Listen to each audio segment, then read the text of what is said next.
बच्चों, इस वीडियो में हम chapter 13 kinetic theory of gases पढ़ेंगे। हम कंप्लीट चैप्टर पढ़ेंगे, डेरिवेशंस भी और सभी इंपॉर्टेंट पॉइंट्स जो हैं हम वो डिस्कस करेंगे। तो चलिए शुरू करते हैं।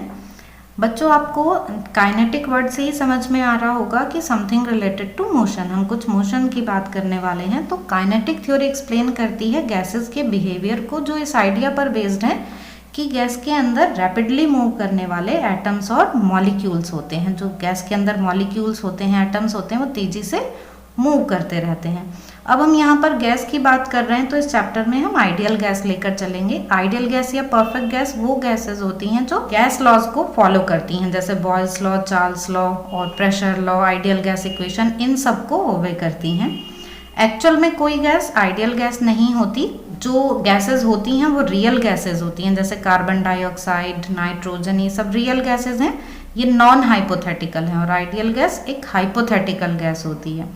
लेकिन लो प्रेशर और हाई टेम्परेचर पर जो रियल गैसेस हैं वो भी आइडियल गैस को अप्रोच करने लगती हैं, जिसको हम आगे पढ़ेंगे डिटेल में। अभी चलिए आगे हम देखते हैं, इन लॉज को पढ़ते हैं। फर्स्ट है Boyle's law. According to Boyle's law, at constant temperature जो प्रेशर है वो वॉल्यूम के इन्वर्सली प्रोपोर्शनल होता है। मतलब कोई गैस जो है, अगर उसको कंप्रेस कर रहे हैं, मतलब उसका वॉल्यूम अगर डिक्रीज कर रहे हैं, तो वॉल्यूम डिक्रीज करेंगे तो उसका प्रेशर इंक्रीज हो जाएगा। और गैस का वॉल्यूम अगर एक्सपेंड किया जा रहा है तो जो प्रेशर है वो क्या हुआ, वॉल्यूम को इंक्रीज किया तो प्रेशर डिक्रीज हो जाएगा। और ये सब होगा एट कांस्टेंट टेम्परेचर। मतलब ऐसे में जो टी है वो कैसा रहना चाहिए, टी कांस्टेंट होना चाहिए इस प्रोसेस में। तो हम ये फॉर्मूला लिख लेंगे, P1V1 is equal to P2V2, क्योंकि PV is equal to constant, इसकी वैल्यू हमेशा कांस्टेंट रहेगी। अब नेक्स्ट देखते हैं चार्ल्स लॉ। यहाँ पर बच्चों क्या है, कांस्टेंट टेम्परेचर है, T कांस्टेंट लिया हुआ है। चार्ल्स लॉ के लिए हम लेते हैं कांस्टेंट प्रेशर। तो कांस्टेंट प्रेशर पर क्या होता है, जो गैस का वॉल्यूम होता है वो उसके टेम्परेचर के डायरेक्टली प्रोपोर्शनल होता है। मतलब कोई गैस अगर हीट की जा रही है, मतलब उसका टेम्परेचर इंक्रीज हो रहा है, तो उसका वॉल्यूम भी इंक्रीज होगा। टेम्परेचर इंक्रीज करने से गैस जो है वो एक्सपेंड होने लगेगी। कांस्टेंट प्रेशर को मेंटेन करने के लिए, प्रेशर की वैल्यू जो है उसको कांस्टेंट रखने के लिए जो गैस है वो एक्सपेंड होने लगेगी। ऐसे ही जब कूल किया जाएगा किसी गैस को, तो वो ऐसे वॉल्यूम उसका डिक्रीज होने लगेगा, जिससे कि प्रेशर कांस्टेंट रहे। तो at constant pressure V is directly proportional to T।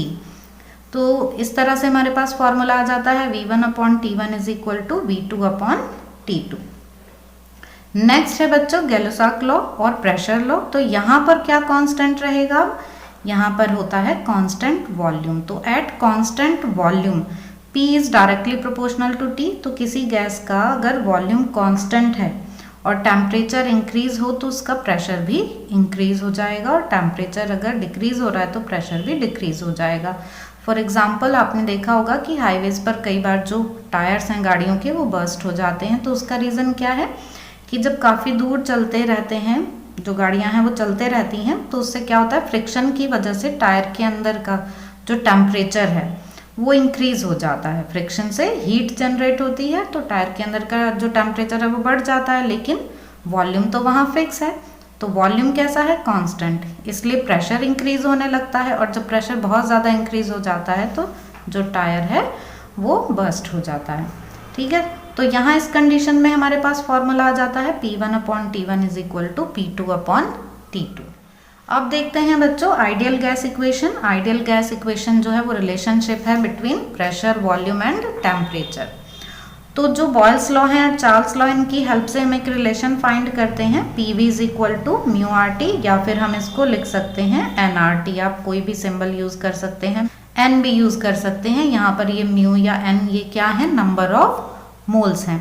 R है यूनिवर्सल गैस कांस्टेंट और T है temperature, P pressure, V volume, ये आपको पता ही है। और ये जो R है इसको हम मोलर गैस कांस्टेंट भी बोलते हैं। इसकी वैल्यू होती है 8.31 जूल पर केल्विन मोल। मतलब यहाँ पर आप देख रहे हैं ना, केल्विन इनवर्स, मोल इनवर्स, तो जूल अपॉन केल्विन मोल, इस तरीके से आ जाती है इसकी यूनिट। और इसकी वैल्यू होती है Na into Kb। अब ये Na है यहाँ पर एवोगैड्रोस नंबर और ये है बोल्ट्जमान कांस्टेंट। तो जब हम R इंक्लूड करते हैं किसी फॉर्मूले में, R यूज़ हो रहा होता है, तो इसका मतलब बात हो रही है मोल्स में। और जब हम बोल्ट्जमान कांस्टेंट यूज़ करते हैं तो मीन्स यहाँ पर हम मॉलिक्यूल्स की बात कर रहे हैं। इसको भी हम और अच्छे से समझ लेते हैं, देखते हैं कि एवोगैड्रोस नंबर क्या होता है या बोल्ट्जमान कांस्टेंट, तो इसको भी देख लेते हैं। क्या है Avogadro's law? Equal volume of all gases under STP contain the same number of molecules. ठीक है, तो एसटीपी में जो हम इक्वल वॉल्यूम लेते हैं वो कितना होता है? 22.4 लीटर। तो 22.4 लीटर्स में जो नंबर ऑफ मॉलिक्यूल्स होंगे वो इतने होंगे। यही 1 मोल में नंबर ऑफ पार्टिकल्स होते हैं कि 1 मोल में कितने पार्टिकल्स होंगे? 6.023 इंटू 10⁻23। ठीक है, यही नंबर जो है इसी को बोलते हैं एवोगैड्रोस नंबर। अब बोल्ट्जमान कांस्टेंट जो है वो रिलेट करता है टेम्परेचर को एनर्जी से, और इसकी वैल्यू हम कैसे फाइंड कर सकते हैं? हमने यहाँ पर ये फॉर्मूला लिखा था कि R इज इक्वल टू होता है Na इंटू KB। तो KB इज इक्वल टू क्या आ गया? R/Na। अब हम R की वैल्यू भी जानते हैं और हम Na की वैल्यू भी जानते हैं। इनको बस हम डिवाइड कर देंगे R को इस वैल्यू से, तो फिर हमारे पास जो वैल्यू आती है बोल्ट्जमान कांस्टेंट की वो आ जाती है 1.38 इंटू 10⁻⁻23 जूल पर केल्विन। बच्चों, आइडियल गैस इक्वेशन क्या है हमारे पास? PV is equal to μRT या nRT। अब इसकी वैल्यू क्या होती है वो हम एक इस फॉर्मूले से याद रखेंगे। ये बहुत ही इम्पॉर्टेंट है बच्चों, इसको हमें अच्छे से समझ लेना है। ये समझ में आ जाएगा तो हमें काफ़ी चीज़ें जो हैं वो क्लियर हो जाएंगी। जो ये यहाँ पर n क्या है? नंबर ऑफ मोल्स, और number of moles is equal to M/MO is equal to N/Na। यहाँ पर m जो है वो गैस का मास है, MO क्या है? मोलर मास है गैस का।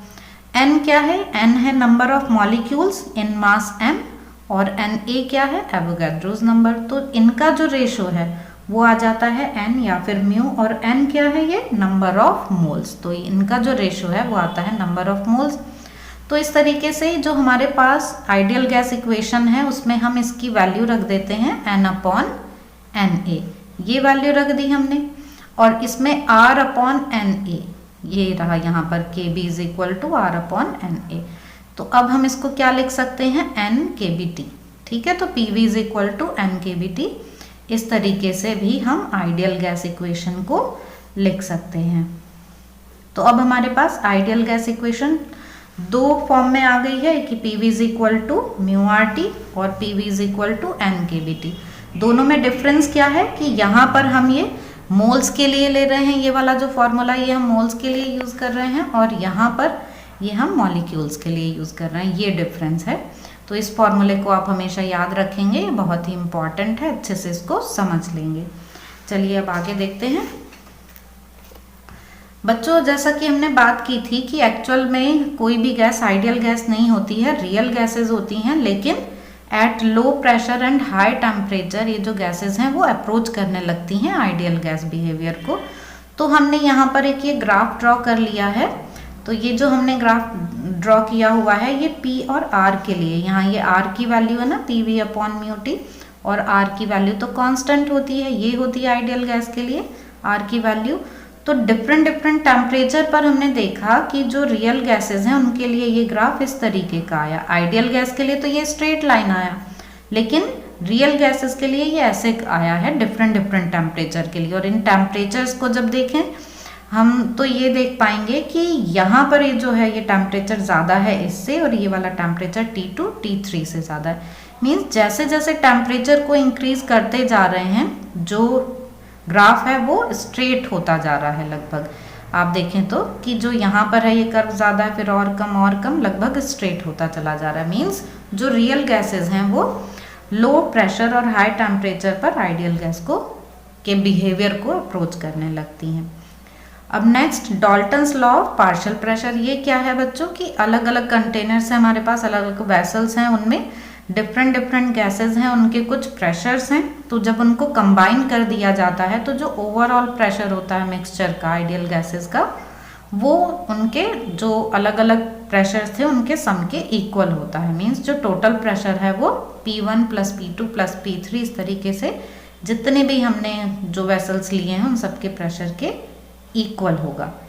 अब देखते हैं बच्चों, जो एक इम्पॉर्टेंट पॉइंट है ये kinetic theory of an ideal gases. इसके पॉइंट्स अक्सर एग्जाम में पूछ लिए जाते हैं, कुछ पॉइंट्स लिखने के लिए आ जाते हैं, तो कुछ अजम्पशंस हैं उनको हम यहाँ पर अच्छे से समझ लेंगे कि जो गैसेस होती हैं उन सभी में मॉलिक्यूल्स होते हैं, मॉलिक्यूल्स रिजिड होते हैं, इलास्टिक होते हैं, स्फेरिकल शेप में होते हैं और सारे मॉलिक्यूल्स एक जैसे होते हैं, मतलब आइडेंटिकल होते हैं। सारे मॉलिक्यूल्स जो हैं वो बिल्कुल एक जैसे होते हैं किसी गिवन गैस के लिए। अगर डिफरेंट डिफरेंट गैसेस लेंगे तो फिर ये मॉलिक्यूल्स भी डिफरेंट डिफरेंट तरह के हो जाएंगे। सेकेंड है size of molecule is negligible compared with the average distance between the molecules. अब गैस के अंदर जो मॉलिक्यूल्स हैं वो कंटिन्यूसली मूव करते रहते हैं, तो उनकी जो डिस्टेंस है, जो मॉलिक्यूल्स डिस्टेंस कवर कर रहे हैं उसके कंपैरिजन में जो मॉलिक्यूल का खुद का साइज होता है वो नेग्लिजिबल होता है, बहुत छोटा होता है, उसको हम नेग्लेक्ट कर सकते हैं। मॉलिक्यूल्स रैंडमली मूव करते हैं सभी डायरेक्शन में और सभी पॉसिबल वेलोसिटीज से मूव करते हैं, तो सारे डायरेक्शन में रैंडमली वो किसी भी डायरेक्शन में मूव कर सकते हैं। अब जो उनकी ये रैंडम मोशन है उसमें वो एक दूसरे से कोलाइड करते रहते हैं और इसी बीच में वो जो जिस वेसल में रखे गए हैं उसके वॉल से भी ऐसे ही जाके टकराते रहते हैं, उसको भी हिट करते रहते हैं। तो रैंडम मोशन में कंटिन्यूसली मॉलिक्यूल्स का कोलिजन होता रहता है आपस में भी और वॉल्स के साथ भी। ये जो कोलिजन होता है बच्चों ये परफेक्टली इलास्टिक होता है, इसमें कोई मोमेंटम का या काइनेटिक एनर्जी का लॉस नहीं होता, आपस में किसी भी तरह की इनमें फोर्स ऑफ अट्रैक्शन और रिपल्शन नहीं रहता है। दो कोलिजन्स के बीच में मॉलिक्यूल्स जो अपना पाथ कवर करता है वो स्ट्रेट लाइन होता है, मतलब कोलिजन के बाद तो उसकी डायरेक्शन चेंज हो जाती है, लेकिन दो सक्सेसिव कोलिजन के बीच में वो स्ट्रेट लाइन में ही चलता है। Density remain uniform through out the gas, तो जो मॉलिक्यूल्स होते हैं वो यूनिफॉर्मली डिस्ट्रीब्यूटेड होते हैं गैस में, ऐसा नहीं है कि कहीं पर ज़्यादा होंगे या कहीं कम होंगे, तो डेंसिटी जो है वो कांस्टेंट रहती है। बच्चों अभी जो गैस है ये प्रेशर कैसे एक्सर्ट करती है? ये प्रेशर एक्सर्ट करती है due to the continuous collision of its molecules with the wall of the vessel. ठीक है, कोलिजन होते रहते हैं लगातार मॉलिक्यूल्स के वॉल के साथ, तो इस तरह से ये कंटेनर की वॉल पर प्रेशर एक्सर्ट करती है। अब हम यहाँ पर एक्सप्रेशन फाइंड करेंगे प्रेशर के लिए जो कोई गैस एक्सर्ट कर रही है किसी वेसल की वॉल पर। तो बच्चों हम एक्सप्रेशन फाइंड कर लेते हैं for pressure exerted by a gas on the basis of kinetic theory. जो अभी हमने ऊपर अजम्पशंस पढ़े थे उन्हीं के बेसिस पर हम ये मान लेते हैं कि एक आइडियल गैस है जो एक क्यूबिकल वेसल में है और इसके अंदर मॉलिक्यूल्स जो हैं गैस के वो सभी रैंडम डायरेक्शंस में मूव कर रहे हैं। तो हम एक मॉलिक्यूल कंसीडर कर लेते हैं जो वेलोसिटी vx, vy, vz से चल रहा है और अलोंग x एक्सिस हमने कंसीडर किया हुआ है कि पहले वो x एक्सिस के अलोंग मूव कर रहा है, तो वो इस वॉल को जाके हिट करेगा और हमें पता है कि ये जब जाके वॉल से टकराता है तो मोमेंटम कंजर्व रहता है। हमने जो परफेक्टली इलास्टिक कोलिजन लिया था ना, तो ये जिस वेलोसिटी से इसको हिट करता है उसी वेलोसिटी से ये वापस रिबाउंड हो जाता है। तो vx इधर जाने की वेलोसिटी है तो माइनस vx वापस आने की वेलोसिटी हो जाती है। तो इस तरह से जो चेंज इन मोमेंटम होता है मॉलिक्यूल के लिए वो कितना हो जाएगा? Final momentum minus initial. Final means इस डायरेक्शन के लिए तो ये नेगेटिव हो गया क्योंकि अपोजिट डायरेक्शन है।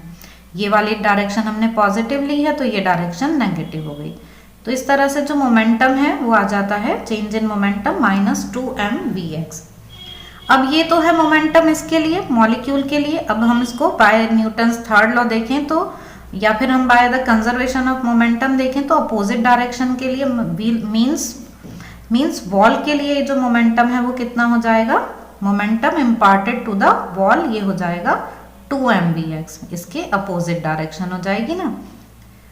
अब बच्चों आती है सबसे इम्पॉर्टेंट बात, इसको आप बहुत ध्यान से समझेंगे। अगर ये पॉइंट आपको समझ में आ जाता है तो डेरिवेशन आपको बहुत इजी लगने लगेगा। Number of the molecules hitting the wall of area A in time delta T. अब डेल्टा टी टाइम में कितने मॉलिक्यूल्स हिट कर रहे हैं इस वॉल को, अब हमें वो पता करना है क्योंकि यहाँ तो हमने एक ही मॉलिक्यूल के लिए निकाला ना ये चेंज इन मोमेंटम जो है। तो अब जितने मॉलिक्यूल्स हिट कर रहे हैं उन सबके लिए हम यहाँ पर चेंज इन मोमेंटम फाइंड करेंगे, मीन्स टोटल मोमेंटम जो ट्रांसफर हो रहा है वो फाइंड करेंगे। तो बच्चों क्या फाइंड करना है हमें यहाँ पर, नंबर ऑफ मॉलिक्यूल्स जो इस वॉल को हिट कर रहे हैं डेल्टा टी टाइम में। तो इसको हम अलग से समझ लेते हैं कि हमने मान लिया कि ये है क्यूबिकल वेसल, ठीक है, और इस क्यूबिकल वेसल में ये है एरिया ए जिससे आकर ये हिट कर रहे हैं, ये जो मॉलिक्यूल्स हैं ये इस वॉल को हिट कर रहे हैं, ठीक है। तो अब इतने पोर्शन में इस साइड वाले ये जो पोर्शन है इस वाले पोर्शन में ऐसे बहुत सारे मॉलिक्यूल्स होंगे जो इस डायरेक्शन में जा रहे होंगे और जाके इसको हिट करेंगे।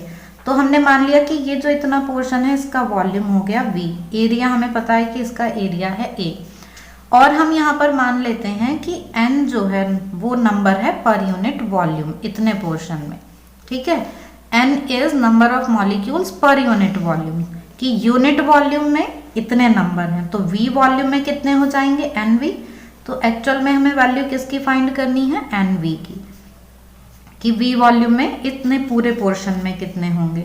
तो V वॉल्यूम है, इसको हम क्या लिख सकते हैं, एरिया इंटू डिस्टेंस। अब डिस्टेंस ये कितनी कवर करेंगे डेल्टा टी टाइम में, ये Vx वेलोसिटी से चल रहे हैं तो Vx डेल्टा टी इतनी डिस्टेंस कवर करेंगे। तो वॉल्यूम को हम क्या लिख सकते हैं, N A Vx delta T, area into distance, length मान सकते हैं हम इसको।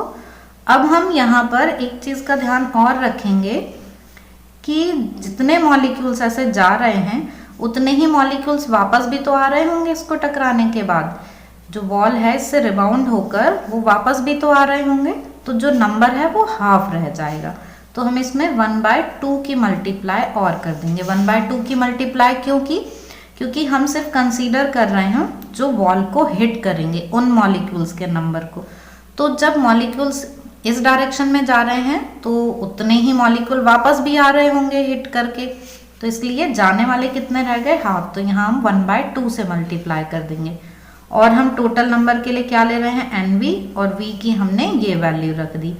तो हमारे पास क्या आ जाएगी value, 1/2 A Vx delta T into N, ये आ गई वैल्यू। तो अब हम देखते हैं इसमें कि ये वैल्यू कैसे आई, आपको समझ में आ गया, half A Vx delta T into N। तो अब आगे देखते हैं, ये लाइन आपको समझ आ गई होगी कि टोटल नंबर इतना है तो इसकी मल्टीप्लाई हम कर देंगे इस मोमेंटम में, जिससे कि हमें टोटल मोमेंटम पता चल जाए। तो total momentum transfer to the wall ये कितना हो जाएगा, डेल्टा पी, हमने इसमें मल्टीप्लाई कर दिया इस नंबर को, तो 2 mvx में ये नंबर की मल्टीप्लाई कर दी इधर के साइड वॉल्यूम में जितने नंबर थे मॉलिक्यूल के उनकी। तो इस तरह से डेल्टा पी की अब हमारे पास ये वैल्यू आ गई, 2 से 2 हो गया कैंसिल, mn इसको हमने एक साथ लिख लिया, vx और vx स्क्वायर आ गया है, a डेल्टा टी ये। तो इस तरह से हमारे पास आ गया टोटल मोमेंटम। तो बच्चों हम इस डेरिवेशन में ये ध्यान रखेंगे कि सबसे पहले हमें क्या फाइंड करना है, टोटल मोमेंटम, और जब हमारे पास मोमेंटम आ जाएगा तो हम फोर्स फाइंड कर लेंगे, और जब फोर्स आ जाएगा तो हम प्रेशर फाइंड कर लेंगे, और हमें प्रेशर ही यहाँ पर फाइंड करना है। तो हम एक सीक्वेंस ध्यान रखेंगे कि पहले हम फाइंड करेंगे टोटल मोमेंटम, फिर हम फाइंड करेंगे फोर्स, फिर हम फाइंड करेंगे प्रेशर। तो टोटल मोमेंटम हमारे पास आ गया। अब हम फाइंड कर रहे हैं force on wall. F is equal to delta P by delta T, ये फॉर्मूला आपको पता ही है, डेल्टा पी की हम वैल्यू रख देते हैं। अब डेल्टा टी से ये डेल्टा टी कैंसिल हो जाएगा, तो फोर्स की ये वैल्यू आ गई हमारे पास। अब फाइंड क्या करना है हमें, प्रेशर। तो प्रेशर क्या है, pressure is equal to force per unit area. तो अब हमने यहाँ पर ये फोर्स की वैल्यू रख दी। अब इससे क्या होगा, एरिया, ए से ए भी कैंसिल हो जाएगा, तो पी हमारे पास आ गया mn vx स्क्वायर। ठीक है, हम यहाँ पर एवरेज वेलोसिटी ले रहे हैं कि एक्स एक्सिस के अलोंग जो एवरेज वेलोसिटी है, तो हमने vx स्क्वायर को vx स्क्वायर बार रख दिया, क्योंकि हमने देखा कि सभी पॉसिबल वेलोसिटीज से मूव करते हैं मॉलिक्यूल्स, तो हमने एक एवरेज वेलोसिटी ले ली उनकी। तो इस तरह से p की हमारे पास ये वैल्यू आ जाती है। बच्चों आइडियल गैस जो है वो आइसोट्रॉपिक होती है। इसका मतलब क्या है कि अगर पार्टिकल v वेलोसिटी से मूव कर रहा है तो तीनों एक्सिस में इसकी वेलोसिटी इक्वली डिवाइड हो जाएगी। मींस अगर उसकी जो वेलोसिटी है, ओवरऑल वेलोसिटी, वो v स्क्वायर बार हम ले रहे हैं, तो x, y और z एक्सेस में जो उसकी वेलोसिटी होगी वो इस टोटल वेलोसिटी का 1/3 हो जाएगी। सेपरेटली आप देखें तो जो उसकी वेलोसिटी है उसका 1/3 होगी हर एक डायरेक्शन के लिए। तो इस तरह से अब हम यहाँ पर जो वी एक्स स्क्वायर है इसको हम क्या लिख सकते हैं, 1/3 v स्क्वायर बार। अब ये जो एम एन है बच्चों, इसको हम डेंसिटी लिख सकते हैं for per unit volume. Unit volume के लिए डेंसिटी बन जाएगा कैसे, डेंसिटी का फॉर्मूला होता है मास पर यूनिट वॉल्यूम, और टोटल मास क्या आ गया, ये एम एन आ गया टोटल मास। यहाँ पर ये जो स्मॉल m है ये किसी एक मॉलिक्यूल के लिए है और n नंबर है वहाँ पर, तो हमने n से मल्टीप्लाई कर दिया तो टोटल मास आ गया। और वॉल्यूम हम ले रहे हैं यूनिट वॉल्यूम, तो इस तरह से जो डेंसिटी है वो क्या आ गई, mn। तो mn को हमने रो लिख दिया, तो हमारे पास ये बहुत ही इंपॉर्टेंट रिलेशन आ गया, P = 1/3 रो v स्क्वायर बार। ठीक, आपको समझ में आ गया होगा ये डेरिवेशन। अब आगे देखते हैं relation between pressure and kinetic energy per unit volume. तो प्रेशर और काइनेटिक एनर्जी में क्या रिलेशन होगा, तो P = 1/3 रो v स्क्वायर। यहाँ पर हमने अब क्या किया है, ये जो v है इसको Vrms वेलोसिटी, RMS वेलोसिटी भी अभी हम देखेंगे, रूट मीन स्क्वायर वेलोसिटी, जो इफेक्टिव वेलोसिटी होती है मॉलिक्यूल्स की, वो हम यहाँ पर लेकर चल रहे हैं। तो ये जो v है ये Vrms वेलोसिटी है और इसकी वैल्यू क्या होती है, जो मीन स्क्वायर वेलोसिटी है उसका स्क्वायर रूट। ठीक है, तो यहाँ पर Vrms को की फॉर्म में हमने ये फॉर्मूला लिख लिया है 1/3 रो v स्क्वायर। तो average kinetic energy per unit volume ये क्या हो गई, half rho v square, half mv square formula होता है ना, तो m को हमने क्या लिख दिया है, रो। जैसे यहाँ पर हमने इस टोटल m को, ये कैपिटल M है ना, इस कैपिटल M को रो डेंसिटी लिखा है, वैसे ही काइनेटिक एनर्जी का फॉर्मूला हाफ mv स्क्वायर होता है, तो उस m को भी फॉर यूनिट वॉल्यूम हमने डेंसिटी की टर्म में लिख दिया है। अब हम यहाँ पर इनका रेशो ले लेते हैं P/E। तो P/E की वैल्यू क्या आ जाती है, 2/3, क्योंकि बाकी तो सभी कैंसिल हो गए, 2/3 आ गया। तो जो यहाँ P है, P = आ गया 2/3 इंटू E, मतलब कि 2/3 into average kinetic energy per unit volume, ये है प्रेशर के इक्वल। तो pressure = 2/3 into average kinetic energy per unit volume, ये रिलेशन आ गया हमारे पास काइनेटिक एनर्जी और प्रेशर का। काइनेटिक इंटरप्रिटेशन ऑफ टेम्परेचर, अब हम टेम्परेचर की टर्म में निकालेंगे रिलेशन। तो टेम्परेचर की टर्म में कैसे फाइंड करेंगे वो देख लेते हैं। हमने फॉर्मूला फिर से यही वाला लिया है, P = 1/3 रो v स्क्वायर बार। अब रो को हमने क्या लिख दिया, मास अपॉन वॉल्यूम। अब हम यहाँ पर यूनिट वॉल्यूम नहीं ले रहे हैं, इसलिए हमने इसको लिख दिया मास अपॉन वॉल्यूम। तो v वॉल्यूम के लिए अब हम बात कर रहे हैं, तो v की इधर मल्टीप्लाई हो गई, तो PV की वैल्यू 1/3 mv स्क्वायर बार आ गया। इसमें हमने 2 से मल्टीप्लाई, 2 से डिवाइड कर दिया। इससे क्या हुआ कि ये जो है हमारे पास ये बन गई काइनेटिक एनर्जी। तो 2/3 इंटू एवरेज काइनेटिक एनर्जी, इस तरह से हमने PV को लिख लिया। तो PV = आ गया 2/3 kinetic energy, average kinetic energy. तो T के साथ रिलेशन कैसे फाइंड करेंगे बच्चों, PV को इक्वल रख देंगे RT के। इस तरह से 2/3E = आ जाएगा RT, और एवरेज काइनेटिक एनर्जी जो है मीन काइनेटिक एनर्जी, वो किसके इक्वल आ गई, 3/2 RT के। ठीक है, तो अब यहाँ टेम्परेचर के साथ रिलेशन आ गया है काइनेटिक एनर्जी का, डायरेक्ट रिलेशन, क्योंकि ये वैल्यू तो कांस्टेंट है। अब हम इसको एक मॉलिक्यूल के लिए फाइंड कर लेते हैं, मतलब काइनेटिक एनर्जी की मेन वैल्यू पर मॉलिक्यूल फाइंड करें, तो हम क्या करेंगे उसके लिए, एवोगैड्रोस नंबर से डिवाइड कर देंगे। ये हमने पहले भी पढ़ा था कि बोल्ट्जमान कांस्टेंट हम मॉलिक्यूल के लिए यूज़ करते हैं और ये मोल के लिए यूज़ करते हैं। तो हम एवोगैड्रो नंबर से डिवाइड कर देंगे, जब Na से डिवाइड कर देंगे तो R/Na क्या बन जाएगा, बोल्ट्जमान कांस्टेंट Kb। तो इस तरह से पर मॉलिक्यूल जो मेन काइनेटिक एनर्जी है वो 3/2 kBT के इक्वल आ गई। अब हम इससे पहले बात कर रहे थे रूट मीन स्क्वायर वेलोसिटी की, तो उसको एक बार और हम अच्छे से समझ लेते हैं कि ये फॉर्मूला है हमारे पास मीन काइनेटिक एनर्जी का, जो 3/2 RT के भी इक्वल होता है। तो इन दोनों को हमने इक्वेट कर दिया।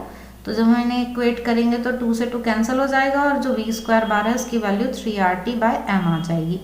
अब इस मीन स्क्वायर वेलोसिटी का ही जब हम रूट ले लेते हैं तो ये रूट मीन स्क्वायर वेलोसिटी हो जाती है। तो इसका हम स्क्वायर रूट ले लेते हैं। ये हमने स्क्वायर रूट लिया तो ये बन गई हमारी इफेक्टिव वेलोसिटी मॉलिक्यूल की। क्योंकि सभी की वेलोसिटीज अलग अलग है ना, तो एक इफेक्टिव वैल्यू जो है वेलोसिटी की वो क्या आ गई, इसका स्क्वायर रूट। तो अब यहाँ पर हमने ये इसका स्क्वायर रूट ले लिया तो 3RT/m ये आ गया। तो इस तरह से जो RMS वेलोसिटी, RMS स्पीड है मॉलिक्यूल की, वो किस पर डिपेंड करती है, टेम्परेचर पर। क्योंकि ये तो बाकी कांस्टेंट ही है, R, M और 3 ये सब तो कांस्टेंट है, तो किस पर डिपेंड कर रही है, टेम्परेचर पर। तो टेम्परेचर इंक्रीज करेंगे तो मॉलिक्यूल्स की जो स्पीड है वो भी इंक्रीज हो जाएगी। तो faster the molecules higher the kinetic energy and higher the temperature. तो टेम्परेचर इंक्रीज होगा तो काइनेटिक एनर्जी इंक्रीज हो जाएगी। काइनेटिक एनर्जी इंक्रीज होगी तो जो मॉलिक्यूल्स हैं वो फास्टर मूव करेंगे। अब अगर T की वैल्यू 0 हो, means at absolute 0 temperature, means -273 kelvin पर क्या होगा, T की वैल्यू 0 रख दी तो RMS भी 0 आ जाएगा। ये VRMS की वैल्यू भी 0 आ गई। मतलब अब जो मोशन है मॉलिक्यूल की वो रुक जाएगी, वो चलना बंद कर देंगे। तो ऑल मॉलिक्यूलर मोशन स्टॉप्स। तो इससे और डाउन टेम्परेचर जो है, इससे कम टेम्परेचर पॉसिबल नहीं है एब्सोल्यूट 0 से। तो इस टेम्परेचर पर आकर जो मोशन है मॉलिक्यूल का वो रुक जाता है। ये बहुत ही इंपॉर्टेंट पॉइंट है। यहाँ पर बच्चों कंपैरिजन है average speed, RMS speed and most probable speed का। तो एवरेज स्पीड आप पढ़ ही चुके हैं, और उस एवरेज स्पीड हम कैसे फाइंड करेंगे, जो भी इंडिविजुअल मॉलिक्यूल्स की वेलोसिटीज हैं उन सबको ऐड करके टोटल नंबर ऑफ मॉलिक्यूल से हम डिवाइड कर देंगे। ठीक है, तो इसके लिए हमारे पास ये फॉर्मूले होते हैं। RMS स्पीड हम इसका स्क्वायर रूट ले लेंगे। तो यहाँ पर इसका स्क्वायर रूट ले लिया तो इस तरह से हमें जो भी अलग अलग पार्टिकल्स के लिए वेलोसिटी दी हुई है तो उन सबको हम स्क्वायर करके ऐड कर देंगे, टोटल नंबर से डिवाइड कर देंगे और फिर उनका स्क्वायर रूट फाइंड कर लेंगे।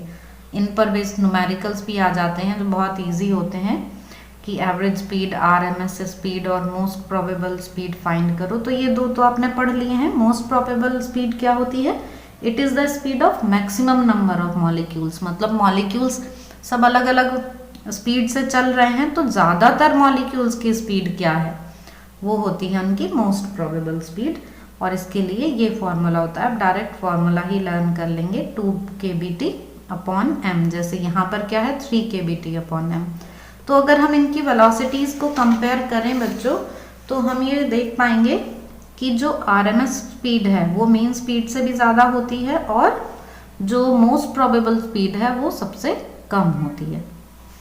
तो ये इफेक्टिव वैल्यू है जो सबसे ज़्यादा होती है। अब बहुत ही important topic, degree of freedom. Degree of freedom क्या है बच्चों, कितने इंडिपेंडेंट वेज से कोई पार्टिकल एनर्जी एब्जॉर्ब कर सकता है। तो कोई पार्टिकल कितने तरीके से, कितने इंडिपेंडेंट वेज से एनर्जी एब्जॉर्ब कर सकता है, वो नंबर ही होता है डिग्री ऑफ फ्रीडम। और ये degree of freedom translational motion की वजह से, रोटेशनल मोशन और वाइब्रेशनल मोशन की वजह से होती है। तो translational degree of freedom, rotational degree of freedom, vibrational degree of freedom, इन सबको ऐड कर देते हैं तो हमारे पास टोटल डिग्री ऑफ फ्रीडम आ जाती है, ट्रांसलेशनल, रोटेशनल और वाइब्रेशनल। ठीक है, अब हमारे पास एक और फॉर्मूला भी होता है डिग्री ऑफ फ्रीडम को फाइंड करने का।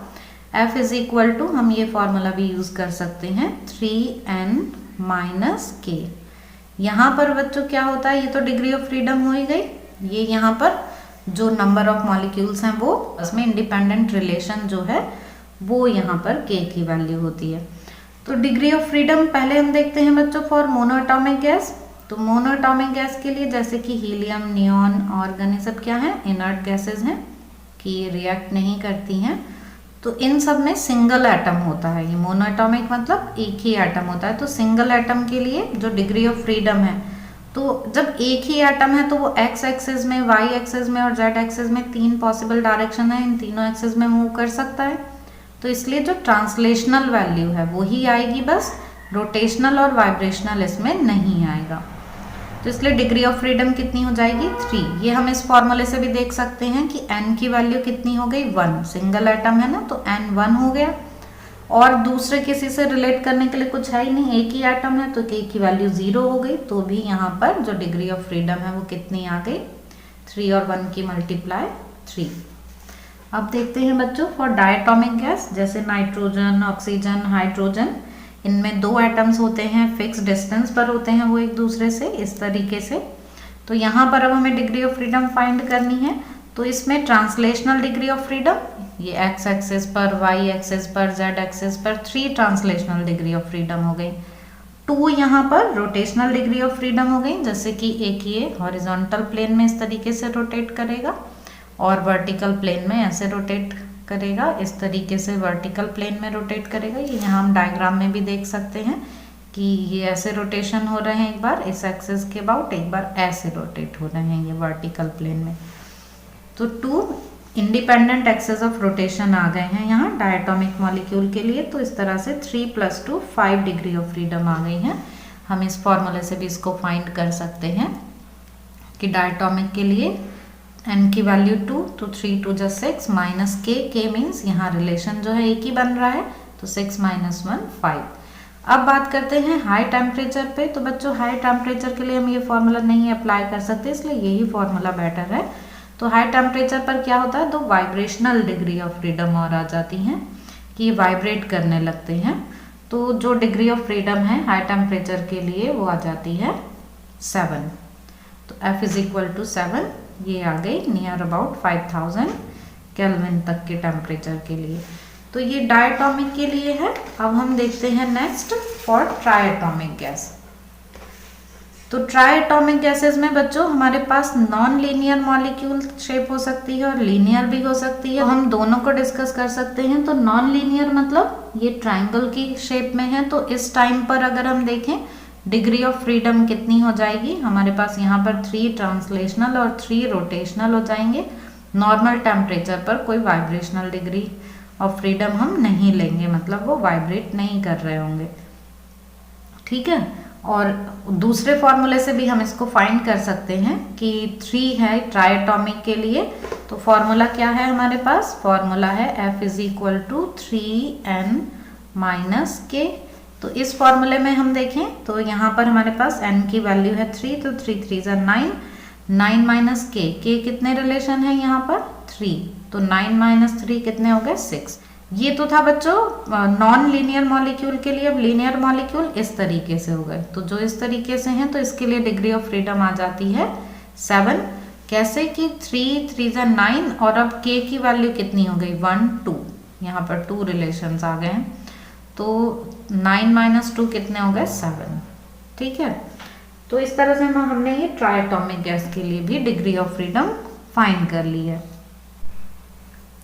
तो बच्चों अब देख रहे हैं law of equipartition of energy in equilibrium. The total energy is equally distributed in all possible energy modes. यहाँ आपको ये इससे भी समझ में आ रहा होगा, इक्विपार्टीशन मतलब इक्वल पार्ट्स होंगे एनर्जी के, ठीक है।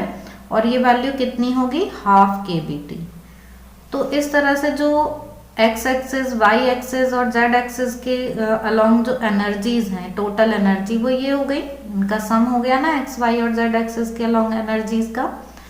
तो ½ kBt हम कैसे लिखेंगे अब कि ये जो वैल्यू है ये ½ kBt, ये भी ½ kBt, ये भी ½ kBt। तो इस तरह से जो टोटल वैल्यू है वो कितनी आ गई 3/2 kBt।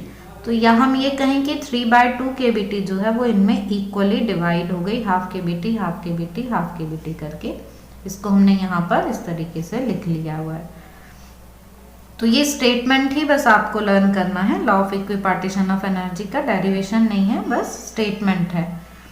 अब नेक्स्ट है स्पेसिफिक हीट कैपेसिटी। तो स्पेसिफिक हीट कैपेसिटी बच्चों हमें मोनो एटॉमिक गैसेस के लिए, डायटोमिक के लिए और पॉलीएटॉमिक गैस के लिए हमें फाइंड करनी है। तो इसको हम डिग्री ऑफ फ्रीडम की हेल्प से फाइंड करेंगे, और degree of freedom, law of equipartition of energy, ये सब आपको अभी तक अच्छे समझ में आ गया होगा। तो अब हम देखते हैं specific heat capacity for mono atomic gases. तो मोनो एटॉमिक गैसेस के लिए डिग्री ऑफ फ्रीडम कितनी होती है 3, ठीक है। और हमको पता है कि law of equipartition of energy से जो एवरेज एनर्जी एसोसिएट करती है एक डिग्री ऑफ फ्रीडम से, वो कितनी होती है, हाफ KBT। और डिग्री ऑफ फ्रीडम कितनी है, 3, तो 3 के साथ कितनी एसोसिएट करेगी, 3/2 KBT। तो इस तरह से हमने क्या लिख लिया यहाँ पर, जो एवरेज एनर्जी है वो कितनी आ गई, 3/2 KBT। तो जो टोटल इंटरनल एनर्जी ऑफ 1 मोल कितनी हो जाएगी, ये इक्वल होगी एवरेज एनर्जी पर मॉलिक्यूल में हम एवोगैड्रो नंबर से मल्टीप्लाई कर देंगे उसके इक्वल। तो ये जो टोटल इंटरनल एनर्जी है ये किसके इक्वल आ गई, 3/2 तो है एवरेज एनर्जी पर मॉलिक्यूल, हमें फाइंड करनी है 1 मोल के लिए, तो हमने यहाँ पर Na से मल्टीप्लाई कर दिया है। तो अब यहाँ Kb इंटू Na इसको हम क्या लिख सकते हैं, R, है ना।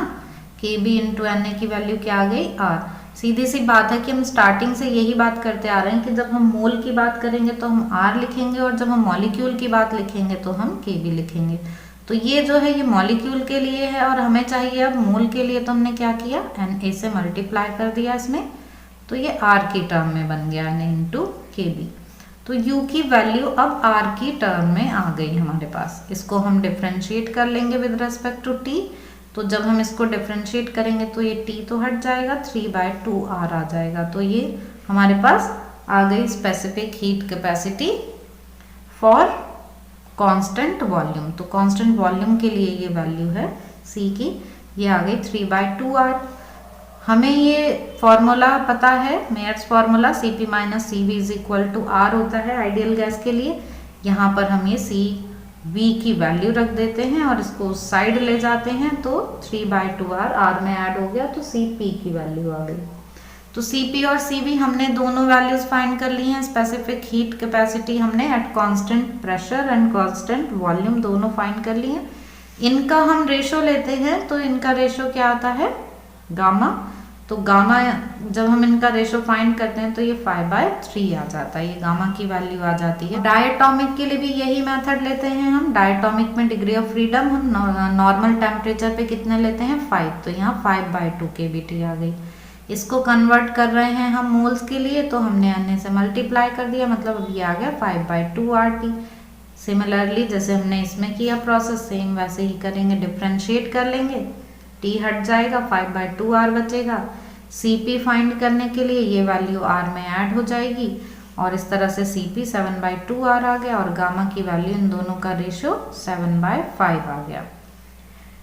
अब अगर जो मॉलिक्यूल है वो रिजिड नहीं है तो मीन्स उसमें वाइब्रेशनल डिग्री ऑफ फ्रीडम भी है, तो उस कंडीशन में इस तरह से लिख लेंगे इंटरनल एनर्जी को।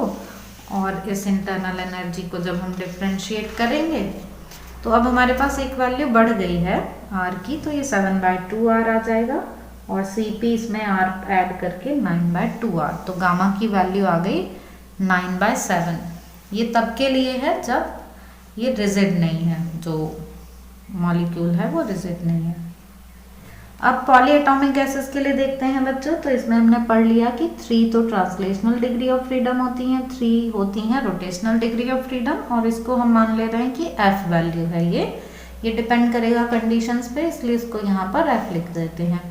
Na की मल्टीप्लाई हमने इसमें इसलिए कर दी कि हम Kb इंटू Na को क्या लिख सके, R।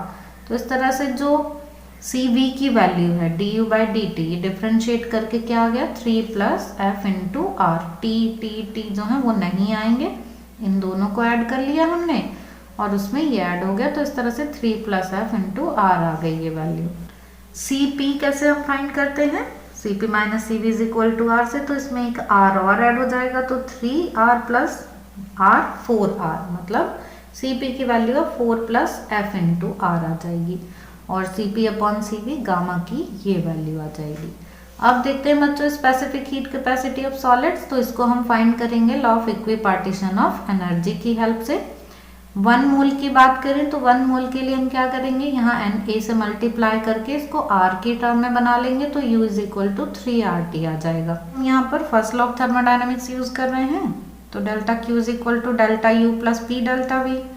और सॉलिड्स के लिए जो ΔV है उसको हम नेग्लेक्ट कर देते हैं, तो हम इस पूरी टर्म को ही नेग्लेक्ट कर देंगे, मीन्स ΔQ ΔU के इक्वल हो जाएगा। और जब हम इसको with respect to T differentiate करेंगे तो delta U by delta T जो है उसकी वैल्यू क्या आ जाएगी 3R। ठीक है, तो इस तरह से C की वैल्यू हमें 3R मिल जाएगी। तो specific heat capacity for solids कितनी होती है 3R होती है। अब हम यहाँ वाटर के लिए और फाइंड कर लेते हैं। वाटर के लिए फाइंड करेंगे तो ये वैल्यू हो जाती है, वाटर में 3 एटम्स होते हैं तो हम 3 से मल्टीप्लाई कर देंगे इसको 3 kBT को, तो ये 9 kBT इंटू Na आ जाएगा, मतलब 9RT आ जाएगा। और जब हम इसको डिफ्रेंशिएट करेंगे तो हमारे पास C की वैल्यू 9R आ जाएगी। ठीक है, 9RT का differentiation with respect to T 9R। तो वाटर की स्पेसिफिक हीट वो कितनी आ गई 9 टाइम्स आ गई R के। तो बच्चों हम लास्ट टॉपिक देखते हैं मीन फ्री पाथ। जो मॉलिक्यूल्स हैं गैस के अंदर वो आपस में कोलाइड करते रहते हैं, तो 2 सक्सेसिव कोलिजन्स के बीच में वो इस तरह से ये डिस्टेंस कवर करते हैं। ठीक है, तो इनकी जो ये एवरेज वैल्यू होगी, the average distance travelled by the molecules between 2 successive collisions, वही क्या होती है मीन फ्री पाथ। तो ये जो भी डिस्टेंस है विदाउट कोलिजन्स इन सब का मीन निकाल लेते हैं तो मीन फ्री पाथ आ जाता है। बच्चों इसका फॉर्मूला आप डायरेक्ट लर्न कर लेंगे, ये वाला फॉर्मूला आप लर्न कर लेंगे या फिर आप ये फॉर्मूला लर्न कर लेंगे, तो बस आप इसके फॉर्मूले जो हैं उनको लर्न कर लेंगे मीन फ्री पाथ के लिए। बाकी इसकी डेफिनेशन और यहाँ तक आपको ये समझ में आ ही गया होगा। तो आई होप बच्चों कि आपको ये चैप्टर जो है ये समझ में आ गया होगा। फिर भी आपके कोई डाउट्स हो तो आप कमेंट सेक्शन में पूछ सकते हैं।